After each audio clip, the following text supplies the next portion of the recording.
భూములు అభివృద్ధి చేసి ప్లాట్లు కేటాయించి ఇవ్వాలని ఏలూరు జిల్లా ఉంగుటూరు నియోజకవర్గం వేమడోలు మండలంలో మాధురి జూనియర్ కాలేజీలో 7/12/2025 నిర్వహించిన అపెక్స్ ఇంటెలిజెంట్ టెస్ట్లో 12 స్కూళ్ల నుండి 300 మంది 10వ తరగతి విద్యార్థులు పాల్గొన్నారు.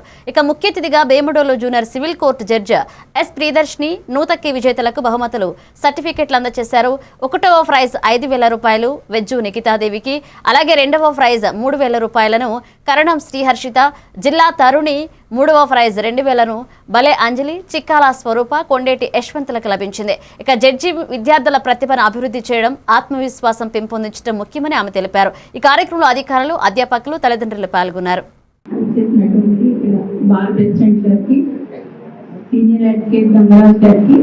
And all the I don't know the names and all the distinguished guests on the dais and all the dais the students are kuda every pleasant evening కాబట్టి పిల్లలు పోసా యాక్ట్ గురించి నేను కొంచెం చెప్తాను. Protection children from sexual offences act.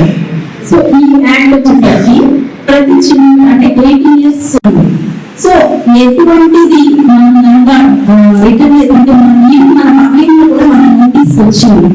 ఇలా notice వచ్చినప్పుడు అందరికీ అది ఈ చైల్డ్ రైట్స్ లో భాగం. రోడ్ సేఫ్టీ ఒకటి, ఈ పోక్సో చట్టం ఉంది అండ్ జరిగింది. అండ్ దాంట్లో ఒక బ్యూటిఫుల్ థింగ్ ఏంటంటే యాక్ట్ లో ఇట్స్ ఏ జడ్జిమెంట్ యాక్ట్. అందులో ఏమంటారు, పోక్సో చట్టం అంటే ఓన్లీ ఆడపిల్లలకు సంబంధించిన టీచర్స్ అందరూ చూసుకుంటారు. ఒక పోలీస్ ఆఫీసర్ యొక్క డ్యూటీ ఏంటి, అందరినీ పరిరక్షించడం. అటువంటి పోలీస్ ఆఫీసరే కనుక చిల్డ్రన్